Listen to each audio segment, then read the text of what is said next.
Pills were everywhere, tiny white dots scattered across the pavement, glinting under the afternoon sun like spilled pearls. For a split second, I didn't understand what I was seeing. Then Lily's soft voice broke through the heat. "Daddy, my medicine." Her wheelchair squeaked as she leaned forward, eyes wide with panic. My heart clenched. Those weren't just pills, they were her seizure medication, the one she needed every 4 hours to stay stable. I dropped to my knees, trying to scoop them up, but half had already melted into the concrete. My hands shook. "Who did this?" I whispered, voice cracking. That's when I heard her. "Oh, I see you found your little mess," Karen said, standing at the edge of the driveway, arms crossed over her pastel blouse. Her sunglasses glinted, reflecting the broken bottle at my feet. "You're welcome, by the way." I threw out the rest. "This neighborhood can't look like a pharmacy." I froze, staring at her in disbelief. "You threw them away?" My voice trembled, half in shock, half in rage. She tilted her chin, smug. "I'm the HOA cleanliness chair, remember? We can't have prescription bottles lying around. They ruin the aesthetic." Lily whimpered behind me, clutching her chest. Something inside me snapped. "Those pills keep my daughter alive," I shouted. Karen blinked, unbothered, like I was overreacting. "Well," she sighed, "maybe teach her not to leave trash outside."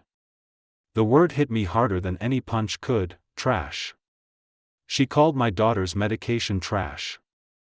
I felt my blood roar in my ears, the world narrowing to the sound of my child softly crying and the woman who just treated her life like litter. And in that moment, I knew something inside me had changed forever. I never planned on raising my daughter in an HOA neighborhood. But after Lily's accident, the one that left her in that little wheelchair we decorated with stickers and sunflowers, I wanted peace. The kind of peace that comes with freshly cut lawns, slow mail trucks, and polite waves at sunset. Maple Ridge seemed perfect for that. It looked like the kind of place where people cared. Where a father could help his little girl heal. Every morning, I'd wheel Lily down our driveway, the air thick with the scent of wet grass and coffee from the open windows around us. She'd giggle at the birds nesting under the mailbox, ask questions about everything: why clouds moved, why roses had thorns, why the neighbors never smiled back. I'd just tell her, "Some people forget how to be kind, sweetheart." She always smiled anyway. Her condition meant we lived by the clock. Every 4 hours, medication, rest, checkup, repeat. I'd set alarms on my phone, line up her bottles on the kitchen counter, label them in bright colors so she could tell them apart. It wasn't easy, but it was ours. Our rhythm. Our fragile version of normal. Karen, on the other hand, lived for control. She was the self-proclaimed guardian of community standards, a middle-aged woman with a permanent scowl and a clipboard that could cut glass. She'd knock on doors about improper hedge alignment, fine people for leaving their bins out 5 minutes late, and brag about how Maple Ridge stayed picture-perfect because of discipline. Most folks just avoided her. I tried to, too. But she always noticed Lily. Or rather, she noticed the ramp I built for Lily's chair, the medical cooler by our porch, the little bottles that sometimes sat by the steps while I helped Lily buckle her seatbelt. "You know," she told me once, her voice sugary but sharp, "you could keep those things out of sight. We have property values to think about." I remember forcing a smile, swallowing the anger burning my throat. "Those things keep my daughter alive," I said quietly. She just shrugged, walking away with her clipboard clicking like a metronome of judgment. Still, I tried to believe the neighborhood's quiet meant safety. I worked remote hours from home so I could always be near her, spending afternoons teaching Lily how to paint from her wheelchair. Our porch was filled with laughter and bright smudges of color, our little rebellion against the sterile perfection around us. Sometimes, though, I'd catch Karen watching us from her window, lips pursed, jotting something down. I didn't think much of it then. Maybe she was just being her usual, nosy self. But looking back now, I realize that moment, those watchful eyes, that disapproving glare, was the beginning. The calm before the storm. Because in Maple Ridge, beauty was just a mask. And beneath it, rot was already spreading.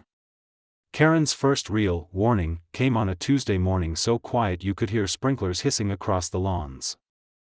I was helping Lily paint birdhouses on the porch when her shadow stretched across our driveway. "Morning," she said in that sing-song tone that always meant trouble. She held her clipboard like a weapon. "We had another HOA inspection yesterday. There were concerns." Her eyes darted to the ramp and then to the small cooler tucked beside it, the one that stored Lily's emergency meds when we went for short walks. "What concerns?"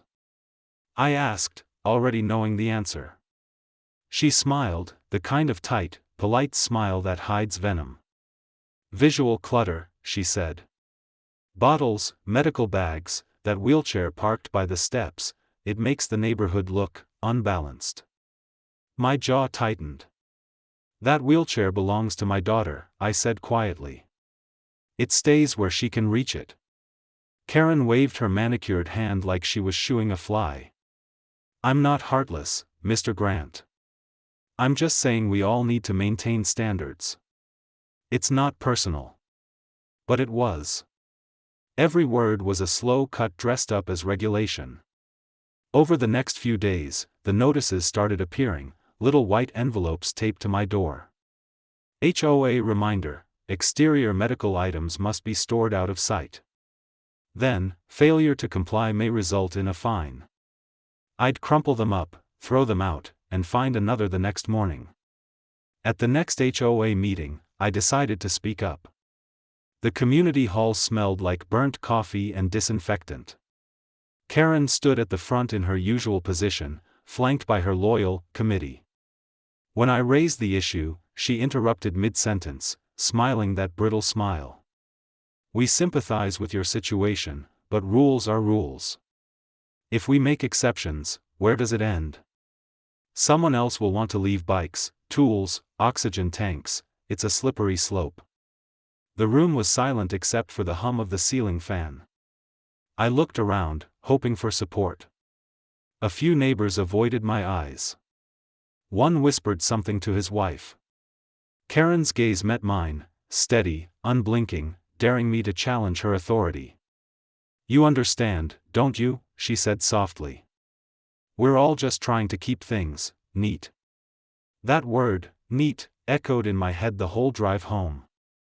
Lily was waiting on the porch, sketchbook on her lap, smiling when she saw me. "Did they like my birdhouses?" she asked. I forced a smile and nodded. But deep down, I knew something had shifted. Karen wasn't just enforcing rules anymore. She was circling us, slowly, deliberately, like she'd found her next target. It happened on a Sunday, one of those golden afternoons when everything feels still, almost too peaceful to trust. I was inside cooking lunch when I heard Lily calling from the porch. "Dad! My bottle, it's gone." Her voice had that shaky edge I knew too well, the sound that came before a seizure if we didn't act fast. I rushed outside. Her wheelchair was beside the ramp, the small plastic bottle that had been resting on the porch rail now missing.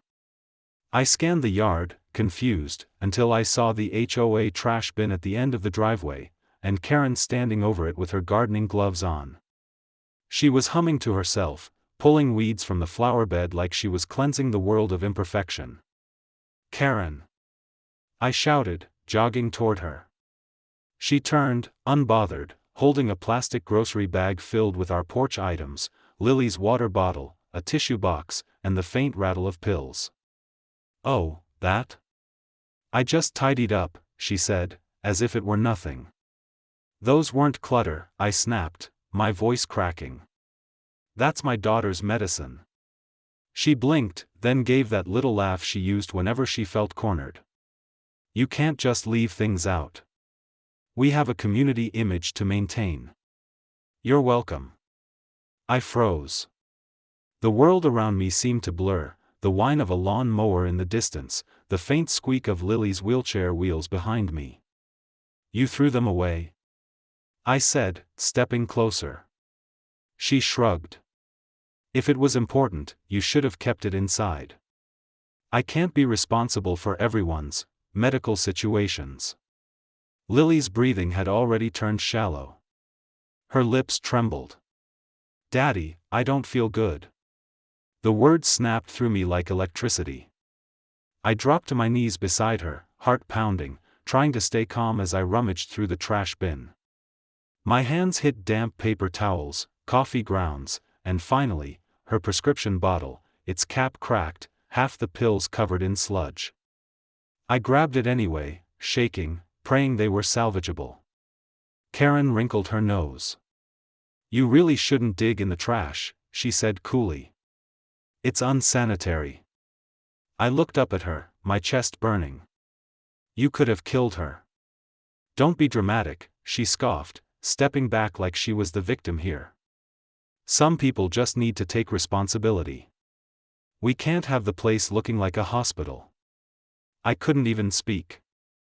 The fury was too raw, too big to fit into words.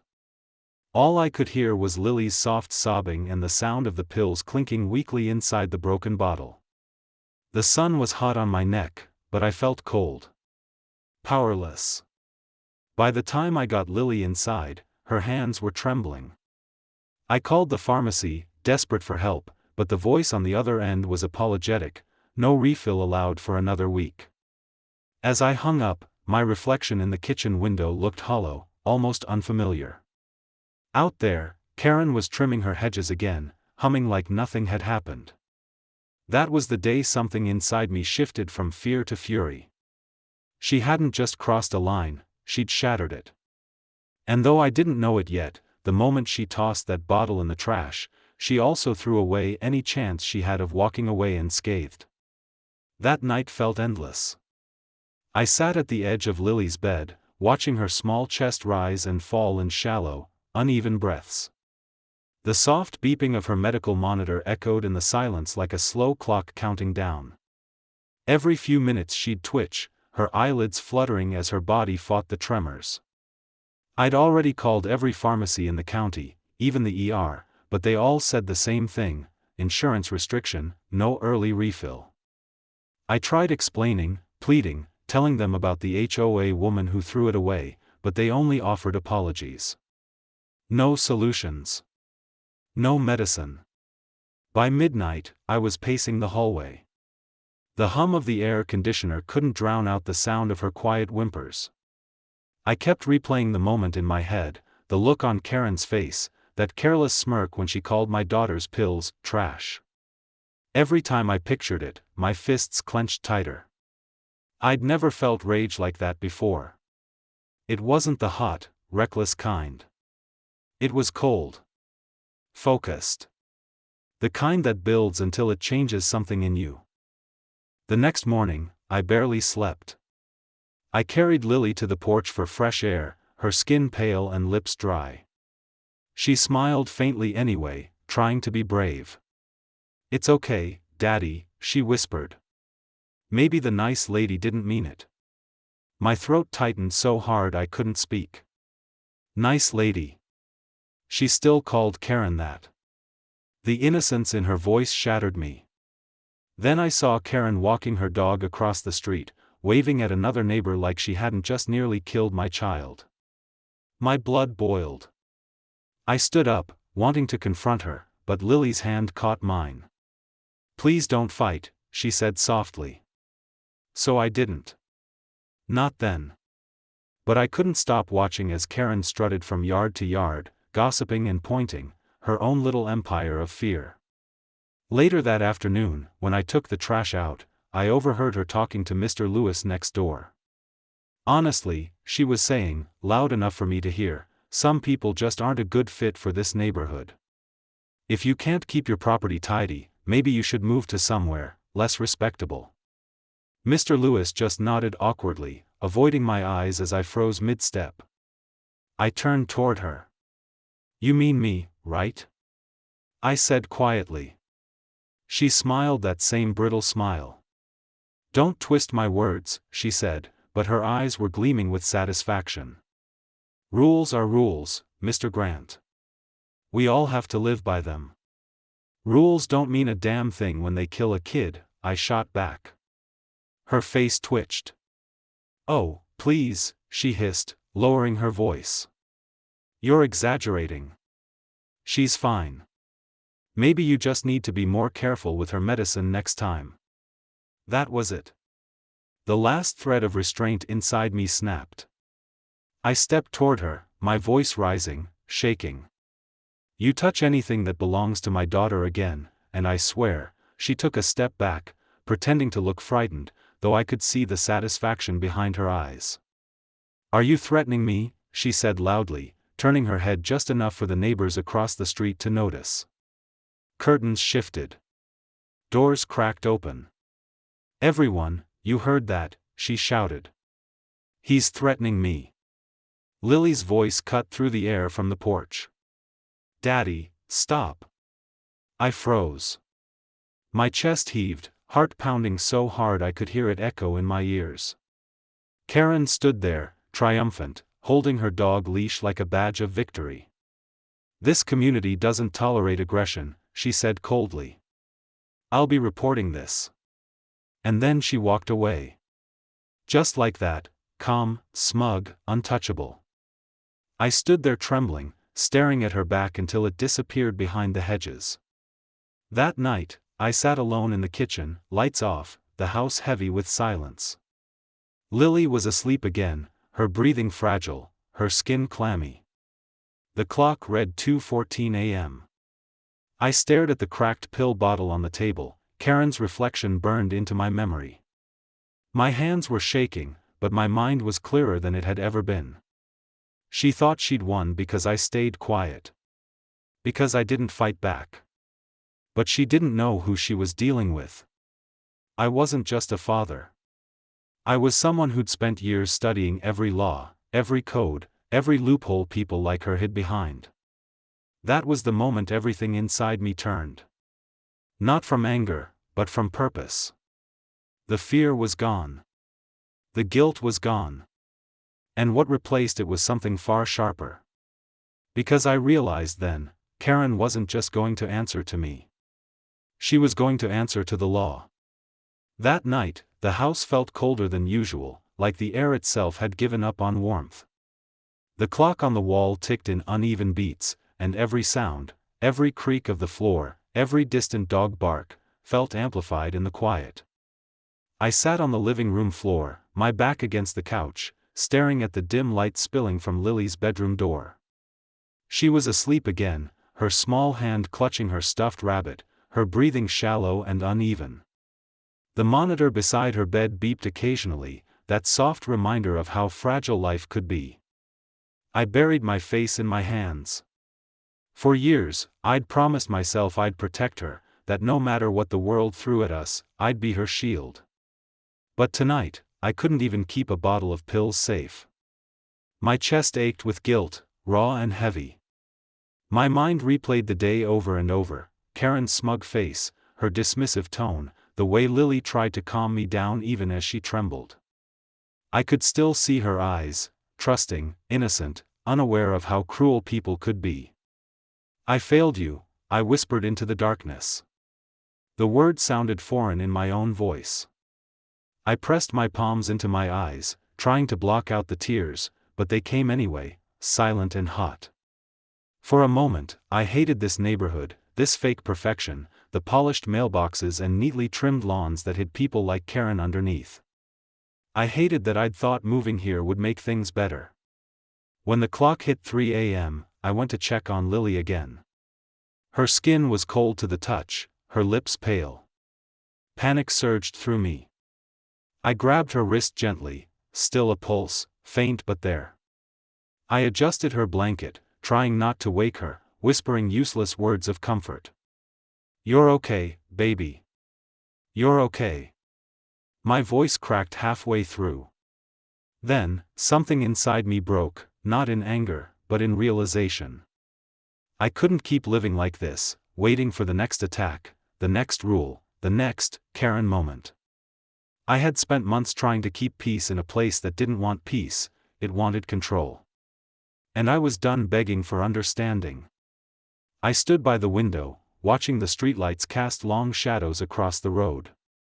Karen's house sat quietly across from ours, blinds shut tight, pretending innocence. My reflection in the glass looked nothing like me, eyes hollow, jaw tight, exhaustion carved into every line.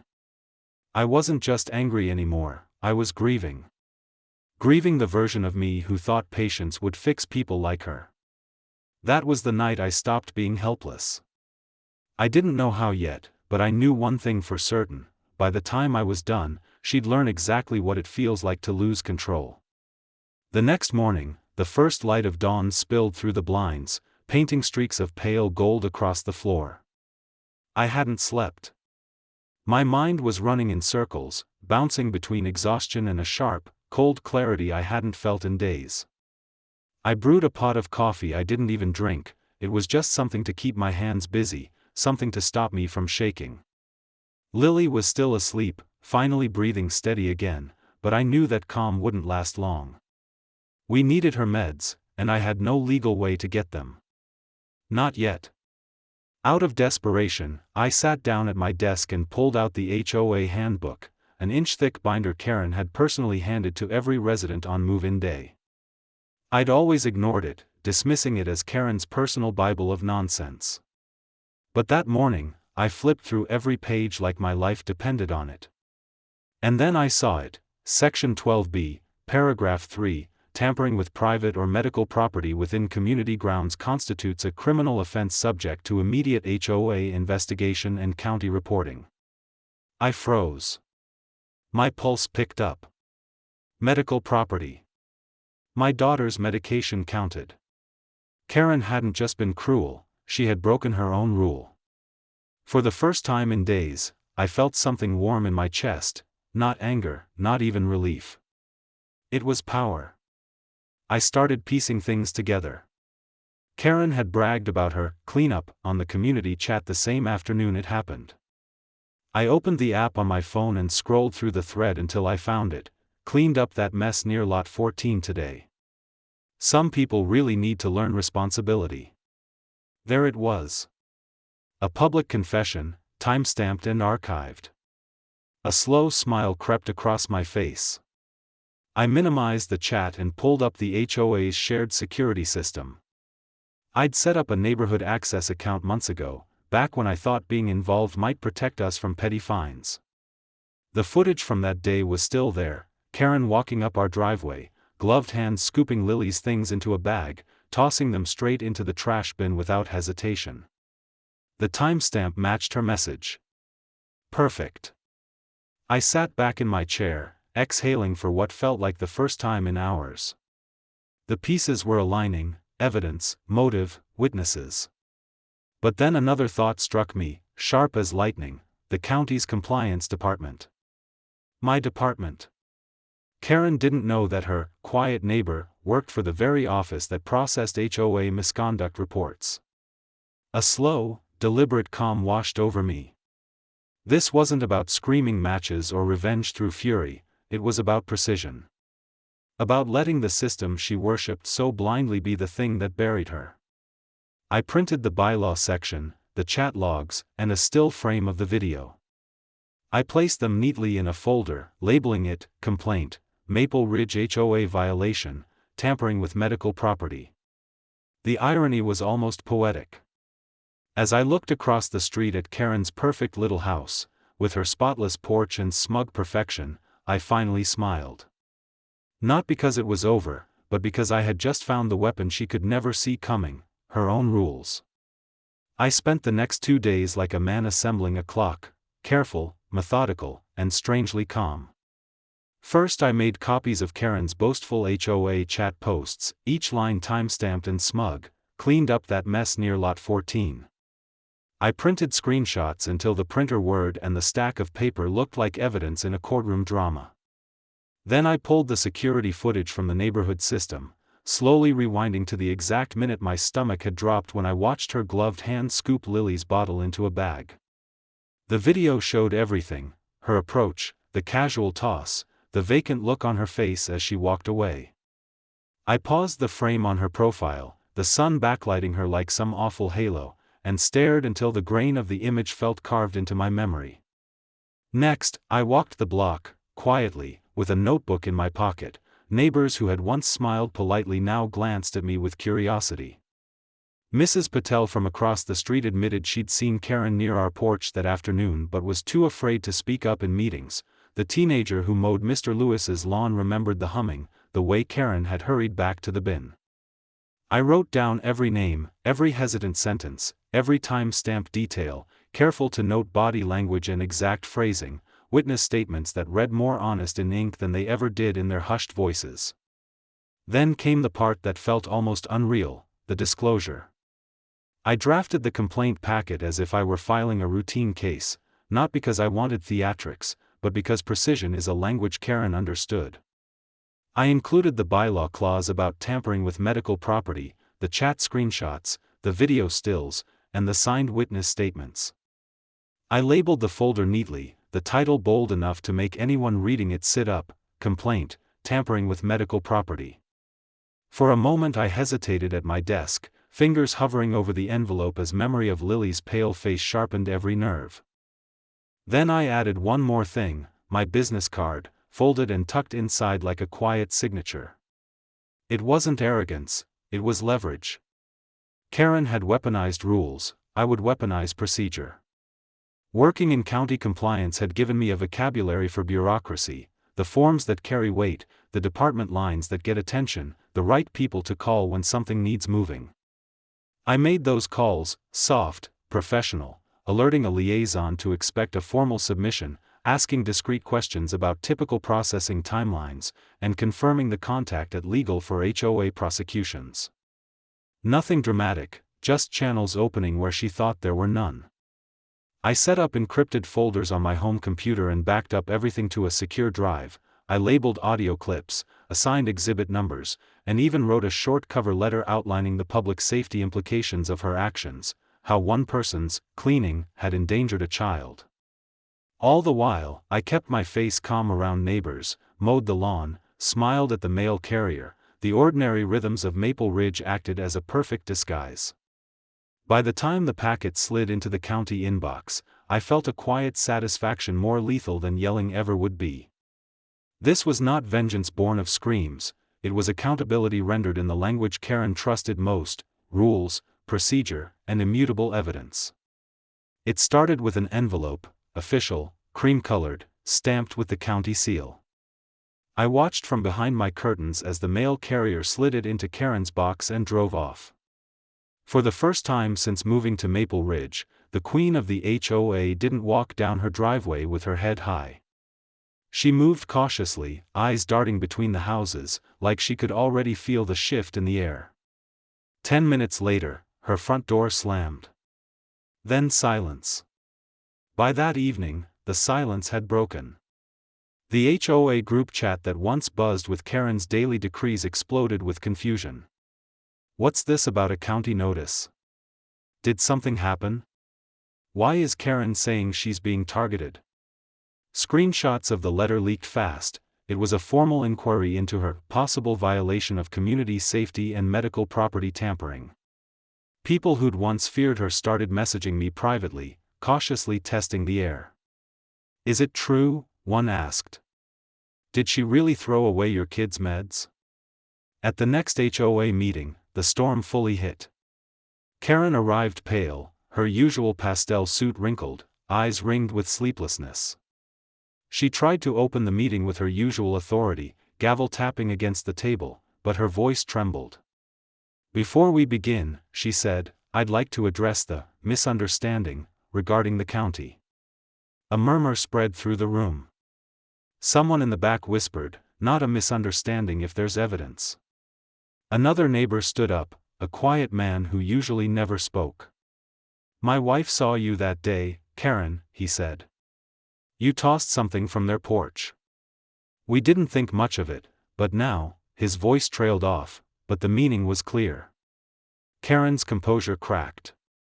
You don't understand. It was clutter, she snapped, slamming her papers down. I've kept this neighborhood perfect for years, and this is the thanks I get? The crowd shifted uncomfortably.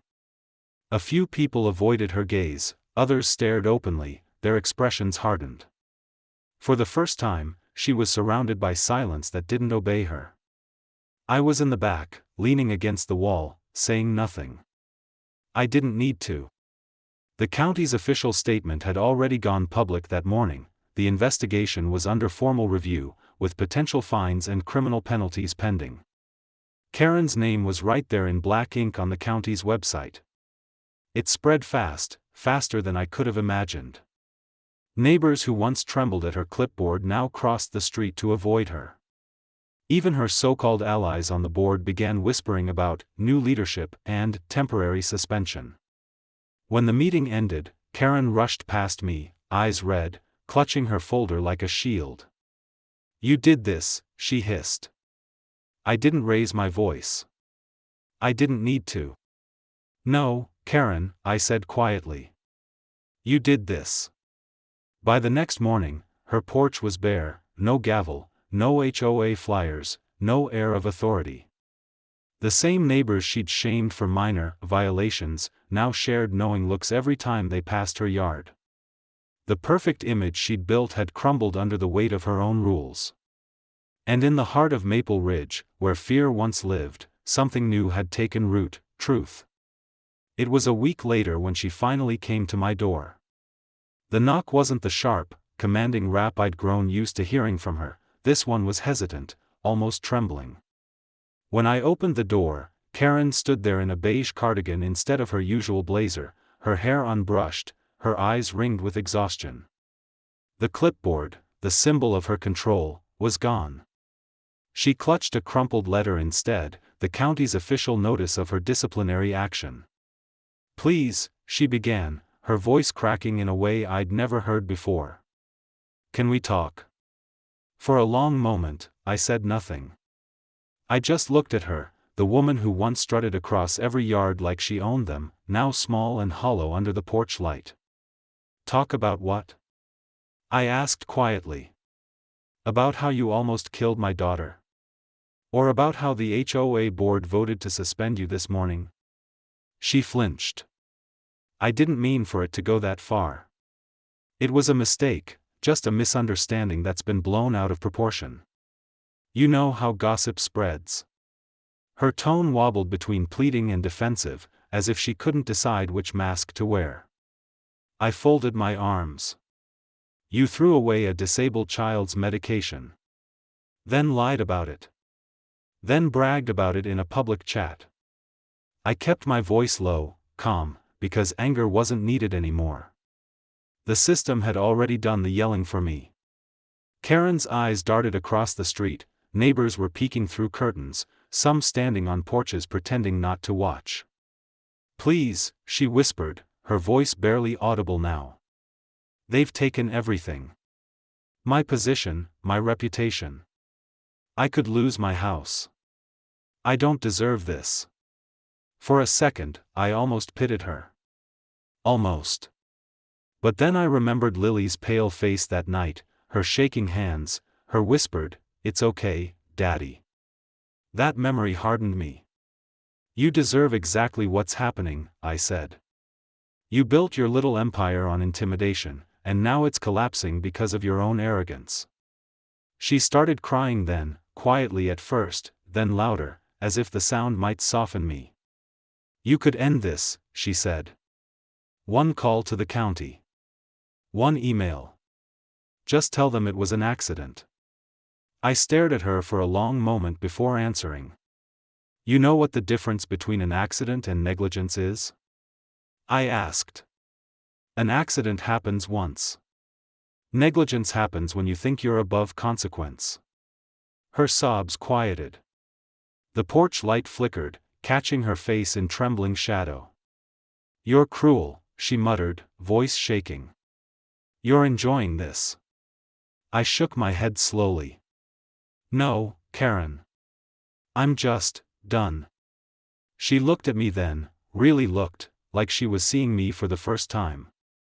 Maybe she finally realized I wasn't just a passive father she could bully into silence. I was the man who had kept every receipt, every screenshot, every second of footage. The man who'd turned her own laws against her.